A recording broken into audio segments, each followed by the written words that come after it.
According to a study carried out by the American Academy of Pediatrics, children in the US on average watch 4 hours of TV every day.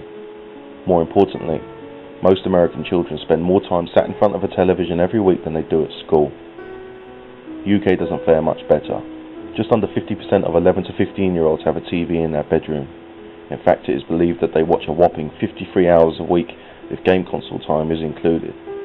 That's a 40% increase in the last decade alone. This is a very new phenomenon. Never before has an entire population's attention been focused in unison towards such images and messages. Gone are the days of yarns spun around the fire or a dinner table by a child's role model such as a parent. And for the first time in human history, the majority of a child's influence and exposure to the outside world comes via that small screen we call modern media. That modern media broadcasts a message, and that message is more often not created by a small group of people with something to sell. The message and the sales pitch is dictated by film studios, the corporate world, and in some cases movie and show producers. What is beamed into your homes and entices yourself and your children into the cinemas is out of the control of government and its audience. The population is at its mercy, and we do not even realise it. I'm not saying that there's a shadowy conspiracy being played out by these people, but they are using a well-established formula that has been proven to work time after time, whilst pushing those boundaries further and further as society becomes numb to what was once shocking. Nothing sells better than sex, power, conflict and violence. The AAP estimates that the average American child will witness 200,000 acts of violence on the TV alone by the time they are 18. 8,000 murders, along with mild to strong scenes of a sexual nature. This doesn't include what scenes they will undoubtedly witness in the cinema, playing computer games or logging online. In many cases, these are developing minds we are talking about, some of which are so young that they are unable to differentiate between reality and fiction.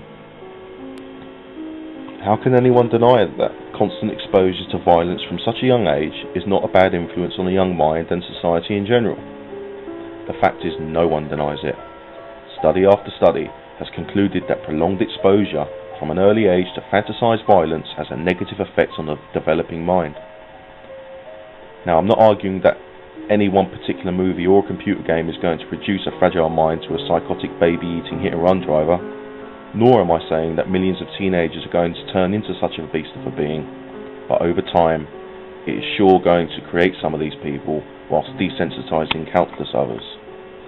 This, I believe, is a large factor in the breakdown of modern society and all those old-fashioned values that we once held dear.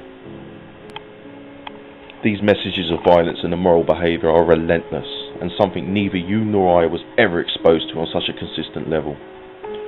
Gone are the days of family viewing of programmes like Star Trek and Lost in Space and Rocket Man on an old tube where you'd be hard-pressed to be exposed to a nosebleed or a cut lip. Gone are the days of figure-hugging uniforms and cleavage exposure on the Starship Enterprise was about as far as any TV programme would dare set the boundaries for taste and decency. Gone are the days of X-certified black and white movie depicting giant metal men arriving from outer space to take over the planet, where the only sign of death was an ear-shattering scream, followed by a state-of-the-art brilliant white flash, and a pile of ashes on the floor. Let's fast forward a few decades in my childhood to what was considered acceptable viewing and had become a lot more graphic in comparison to the 60s and 50s. But despite this new age of slasher movie and on-screen violence, it is nothing in comparison to what we see today. The level of violence I was exposed to was considered a gore fest back then. The Burning, Bad Taste, Basket Case, among countless others.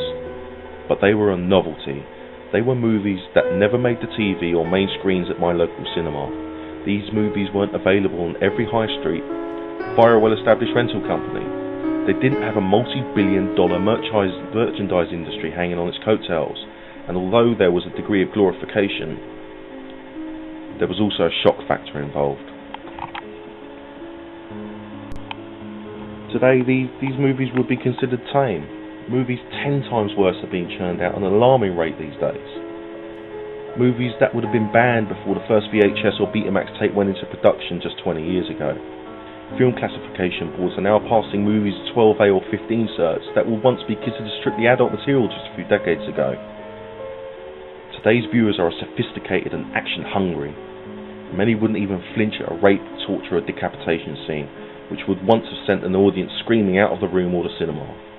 Images of drug-taking, sex and violence are delivered widescreen, high definition and surround sound.